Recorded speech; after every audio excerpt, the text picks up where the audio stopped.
근데 요게 이제 많은 분들이 헷갈리는 거예요. 이게 건문법. 건문법 왜 헷갈리냐? 건문법은 말 그대로 건축물의 분야에 관한 법률이에요. 그래서 여기서는 절대 나오지 않는 법이에요. 모르는 법이죠. 이 중개사 시험 과목에도 없어요. 저 건문법이. 되게 중요한 건데. 이게 뭐냐면 이거는 건문법은 오피스텔 30호. 오피스텔 30호가 넘어가면 건문법이고요. 오피스텔이 29세대까지는 29호라고 해야지 이거는 29호까지는 건축법. 오피스텔이 그러니까 우리가 오피스텔이 똑같이 지었어요. 똑같이. 여기는 오피스텔을 15층인데 똑같이 15층이에요. 15층. 근데 다 15층 양쪽으로 두 개씩만 지어요. 그다음 맨 나중에는 뭐 펜트하우스 하나 지어. 그럼 29세대죠. 28개에다가 맨 하나. 여기는 전부 다 똑같이 지어. 근데 여기는 분양가가 어떻게 돼요? 만약에 1,500이라고 해. 여기는 분양가가 2,000이라고 해요. 이렇게 할 수 있죠. 왜 그렇게 가능할까요? 바로 옆에 붙어 있는데. 이거는 무슨 법으로 한다고요? 이건 건축법이에요. 보증하고 신탁이 없는 거예요, 이건. 여기는 30호잖아요. 30호. 그럼 이거는 보증하고 신탁을 받아야 돼. 이건 건축법 대장이고, 이건 건축법 대장이에요. 똑같은 건물인데도.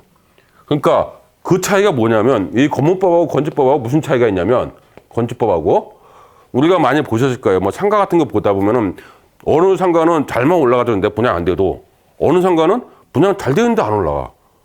그러니까 빌라 같은 경우도 그렇잖아요. 이 건축법의 특징은 빌라 같은 것도 그렇듯이 뭐가 특징이냐면 이게 없어요. 사용식 예정일이 없어요. 내 마음대로야 시행사가. 근데 이거는 주택법은 이건 이게 있습니다. 사용식일이. 그래서 안전한 거죠. 그러니까 우리가 아파트 분양받으면 뭐예요? 대략적으로 입주 일정을 알잖아요. 근데 아파트 말고 빌라 받아봐. 도대체 언제 입주야 이거? 뭐가 없기 때문에? 이게 신탁이라는 게 없기 때문에.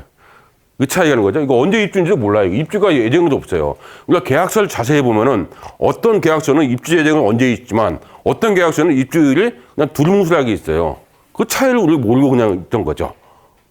그 계약서 차이가 이거 입주가는 거죠. 그래서 이렇게 구분하면 되고, 그러니까 오피스텔이 30호 요게 이제 이상이면은 건문법 이해한 문제. 그러니까 이렇게 누군가 개발할 때는 이렇게 분양하는 거예요. 싸게.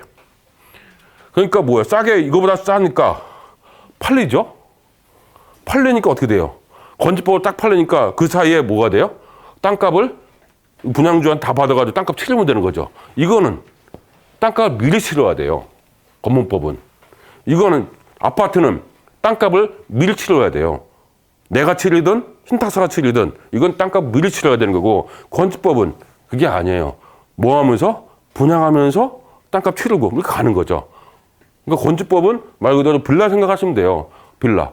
빌라가 어떻게 돼요? 짓다가 분양 들어오면 건축 조금 하고 또 돈 들어오면 골조 올라가고 또 돈 들어오면 조금만 이거잖아. 준공이 1년 6개월은 끝날 줄 알았더니 1년 6개월 걸리고. 그렇죠? 그래서 준공이겠죠. 그래서 이 오피스텔이 이렇게 나와 있고요. 그 다음 뭐냐면 뭐가 있냐면 또 생수라고 숙박시설이 있어요. 생활 숙박시설. 생활 숙박시설을 옛날에 뭐 하십니까? 이렇게 렌탈 뭐 이렇게 비즈니스 호텔이니 뭐니 분양형 호텔이 많이 많았잖아요. 많이 많아가지고 뭐였냐면 생활 숙박시설이 말이 많아서 사고가 나니까 생활 숙박시설도 30% 이상은 뭐예요? 건문법 대상입니다. 이제. 이건 바뀐 지 얼마 안 됐어요. 이거 좀 이따 설명드리고, 이렇게. 그 다음에 이제 정말 중요한 것이 이 건문법 대상에서 보니까 요겁니다. 이게. 분양하는 바닥면적의 합이 3,000평방미터 이상인 경우는 건문법 대상이 돼 있어요. 요게 우리가 많이 당하죠. 이게. 분양하는 분명히 뭐라고 거기 있는데, 분양하는 바닥면적의 합이 3,000평방미터 이상인 것은 뭐라고요? 건문법이에요. 건문법은 이거 세 가지예요. 딱. 주택법은 이거고. 근데 요거 이게 아닌 것이 다 뭐라고요? 이쪽. 건축법. 그 먼저 볼게요. 분양하는 바닥면적 합이 3,000 한번 볼게요. 요게 상가가 1,000짜리가 있어요.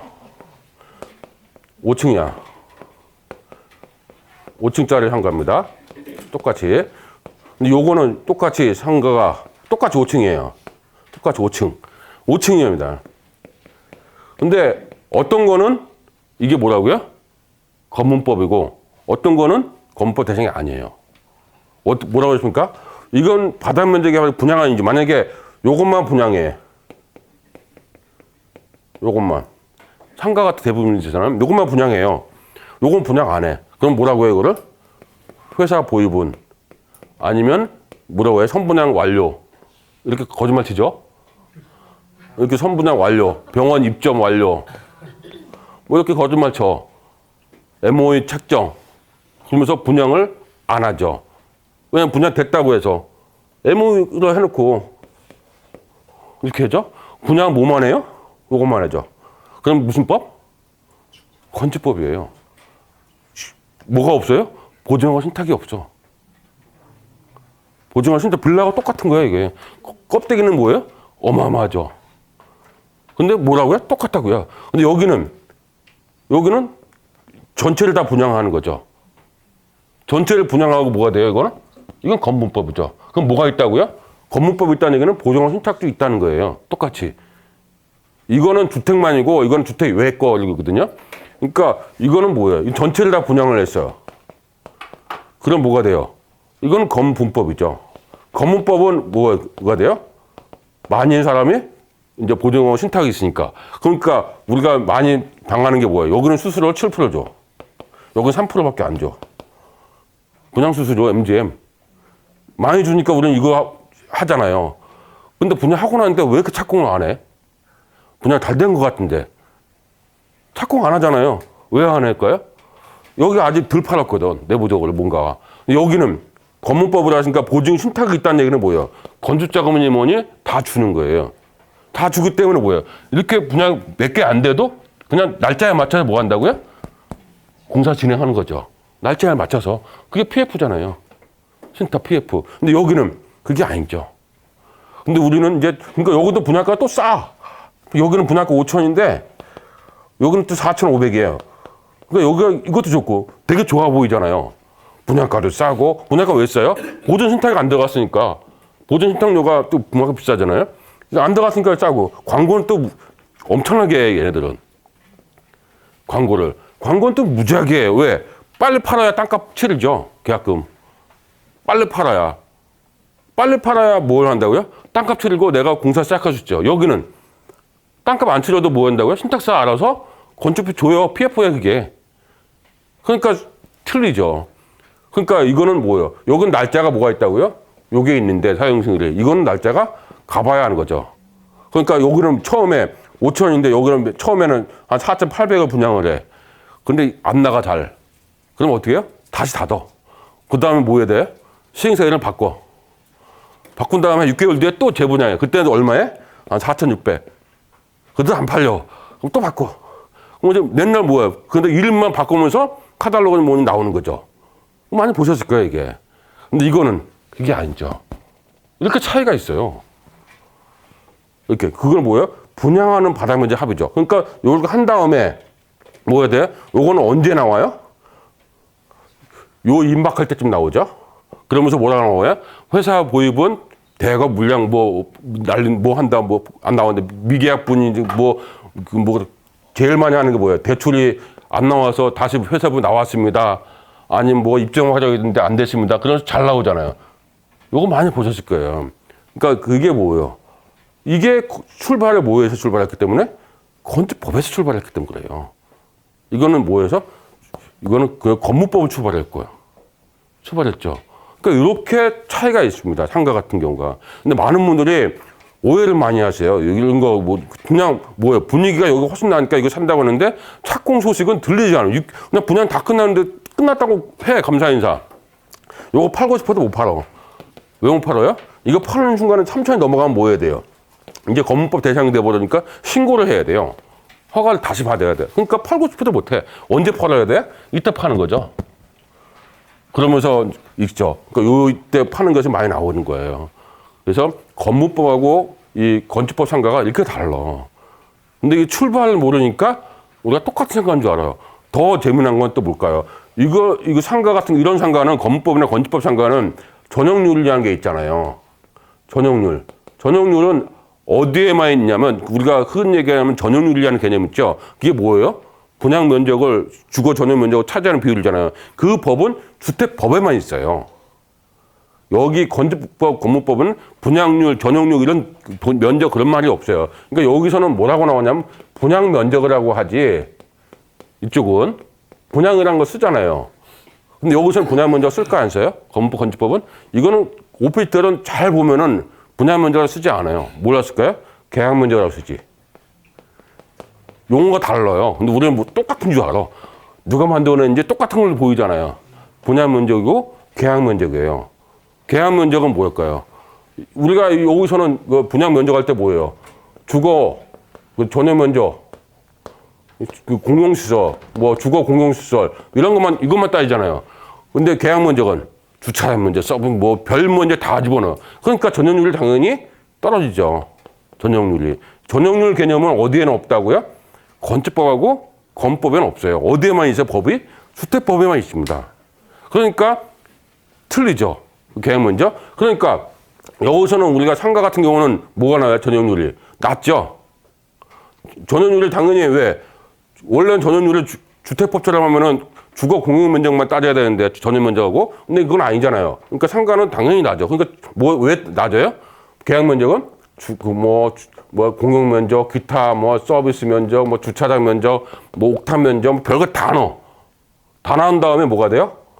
이만큼 계약하니까 이만큼 한다. 이렇게 나오잖아요.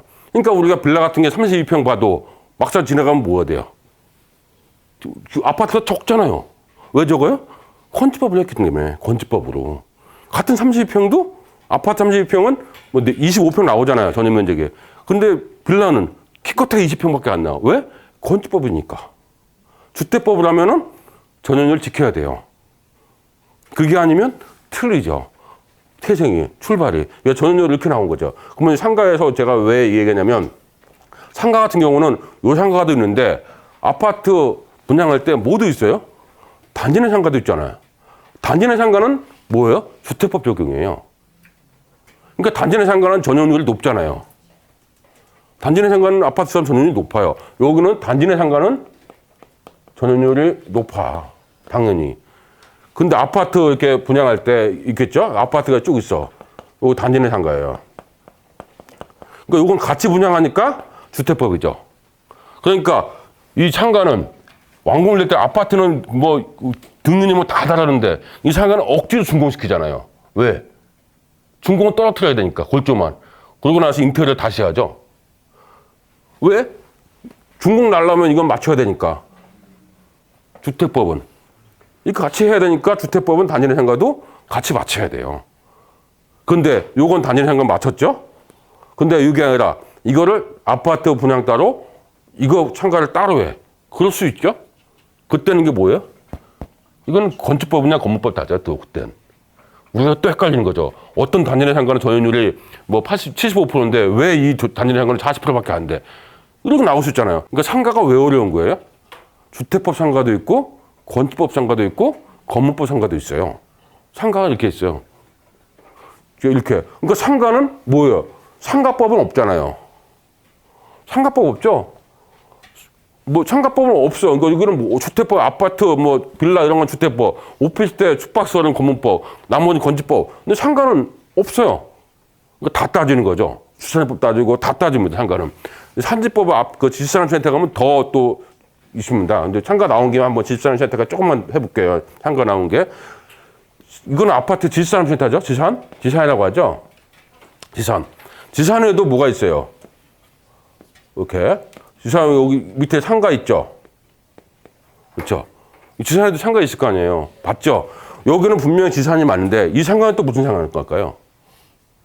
이것도 같이 분양을 하면 이거 밑에는 그때는 지원시설이에요. 지원시설이라고 해가지고 뭐가 못 들어갈 수 없어요? 지원시설은 무슨 얘기예요? 이거를 사업하시는 분들을 위해서 지원하게 한 시설이에요. 그 지원하기 있어. 그러니까 지원서 뭐가 들어가야 돼요? 은수점 들어가거나 문구점이나 이런 게 들어가야 돼. 여행사는 지원돼야 안 돼요? 안 돼. 은행은 뭐 들어갈 수, 은행도 안 돼. 뭐도 안 돼요. 그러니까 뭐도 안 돼. 지원시설도 안 되니까. 예를 들어서 유흥업, 뭐 오락실. 당연히 못 들어가. 지원시설. 지원시설 말 그대로 뭘 지원시설? 요게 지원시설이죠. 그러니까 상가가 당연히 싸요. 이거보다. 같이 분양할 때. 근데 이거를 달리 분양을 해. 이거 분양 따로, 상가 분양 따로. 그때는 또 상가 또 뭘로 따져요? 요거예요. 그러니까 집사람센터 분양도 달라요. 어떤 때는 무슨 상가? 지원설 상가고 어떤 때는 이 상가예요. 건축법이나 건부법. 이것도 뭐예요? 상가가 이만큼 안 되게 하면 건축법 상가예요. 건축법 상가는 뭐 들어갈 수 있어요? 은행도 들어갈 수 있어요. 중개업소 들어갈 수 있어요. 지원설은 중개업소 못 들어가요. 지원설은 못 들어갑니다. 원래 뭐 지자체에 들어갈 수 있어도 몰라도. 그러니까 우리 지원설은 뭔 지원설인데 이거예요. 이거. 그러니까 건축물에 대한 떼어보면 나중에 떼어보면 뭐라고 나와요? 지원설 나와요. 아파트 공장에. 그러니까 상가가 벌써 몇 개예요. 이건 아파트 이건 다시 한번 또 할 겁니다. 이거 할 때 상가가 벌써 몇 개예요. 지원설 상가 있죠. 그냥 이거 그다음 건물법 상가 있죠. 건축법 상가 있죠. 그다음 주택법 상가 있죠. 상가라는 법은 따로 없다니까요. 근데 우리는 다 뭐예요? 그냥 여기만 공부하니까 똑같은 상가. 그렇죠? 그러니까 여기 만약 지원설 상가를 옆에 똑같이 붙어 있어요. 똑같이. 여기는 건축법 상가고 여기는 지원설 상가예요. 근데 여기는 평당 여기는 3천이고 여기는 평당 2천이에요. 싸죠? 이걸 분양 받았어. 그러면 나중에 입점할 때 뭐가 된다고요? 상당히 입점은 어려워요. 내가 MD 구성하기, MD라고 표현이 뭐라고 할까? MD는 뭔지 아시죠? 구성? 그냥 MD 상가 맞추기가, 그러니까 맞추기가 되게 어려워요, 이거는. 왜? 제한되어 있으니까. 왜냐, 지원서를 한정되어 있어요. 그 대표적으로 그 문구점, 뭐 커피숍 조그맣게, 뭐 이런 거 들어오죠. 그런 거? 여기는, 건축법은 다 들어올 수 있어요. 다 들어올 수 있는 거죠. 이 상가가 훨씬 나은데. 근데 싸다고 해서 이거 들어갔다가 나중에 임차인은 못 맞춰. 임차인은 뭐 하고 싶은데, 뭔가를 음수용을 하고 싶은데 못하게 하는 거니까. 못하죠. 그래서 그 총판에 어느 가보면은 똑같은 지식산업센터도 1층에 화려한 데가 있고 아주 텅텅 비운 데가 있어요. 텅텅 비운 데는 무슨 거? 이거죠. 지원시설 상가예요. 여기는 그게 아니죠. 임차인 맞출 수 있는 상가죠. 달라요. 이렇게 출발이. 이것도 다르고. 건축법, 건물법이 다르고. 그 다음 단지 내 상가도 다르고. 그러니까 상가가 이렇게 달라요. 개념이. 그러니까 요거를 모르니까 이쪽에 가서는 헤매는 거죠. 우리가 많이. 똑같은 상가인 줄 알고 헤매는 거죠. 싸게 분양 받아도 그냥 무너지는 거죠. 쉽게 얘기해서 우리가 얘기하죠. 이건 건축법으로 했잖아요. 여기로 만약에 약국을 지정을 받았어. 약국. 그러니까 여기 101호예요. 101호 약국을 지정받았어요. 건축법에서. 그러면 약국을 지정받았으면은 우리가 알기를 뭐 해야 돼요? 이 사람은 분양받으면 계속 약국만 할 수 있는 걸로 우리가 알고 있잖아요. 그거는 어디 얘기예요? 여기 얘기야. 여기는 101호 약국 지정을 내 계약서에 분양 계약서에 101호 써놓고 나는 101호 약국으로 지정받았으면 도장 꽝 찍었어요. 여기서 그렇게 찍어주시잖아요, 우리가. 근데 102호 사람은 계약받은 사람 이 101호가 약국 받은 사람 알아볼라요? 모르죠. 그러니까 깨진다고요. 엄청 무서운 거죠, 이게. 깨진다고 모르잖아요, 102호는. 여기는 당연히 알죠. 건법은. 그러니까 우리가 약국 지정받아 나중에 보니까 뭐야, 이게 막, 뭐 어디 가서 소송할지도 모르겠는 거예요. 헤매는 거죠, 막. 여기는 왜 무서운 거예요? 법인은 이미 분양했잖아요. 법인은 청산하면 어디로 가요? 폐업하면 어디로 가냐고. 그렇죠? 여기는 남아있으면 신탁이라든 다 남아있잖아요. 그러니까 지정이라고 하는 것이 이게 함부로 약국 지정하는 게 함부로 되는 게 아니에요, 이게. 그렇죠? 요거. 그래서 상가가 이렇게 달라요. 그러니까 상가 하나만 해도 이렇게 다른데 출발을 모르니까 뭐가 돼요? 여기서 헤매는 거예요. 그러니까 맨 뭐만 따져 우리는. 솔직한 말로. 장사 잘 되냐 안 되냐 이것만 따지잖아. 수익률 좋냐 안 좋냐 이것만 따지잖아. 미리 알았으면 여기서 훨씬 더 유리할 텐데. 맨날 여기 와서 뭐만 따져요? 수익률 좋냐, 임차인 잘 나가냐, 이것만 따져. 여기서부터 미리 따졌으면은 그렇지 않은데. 그래서 상가를 처음에 분양을 그 중개 잘 하신 분이 여기서 헤매는 거야. 이해가 안 돼가지고. 이 개념을. 근데 이 개념을 알면은 되는데 뭐가 있기 때문에? 건물법이 있기 때문에. 이게죠. 돼.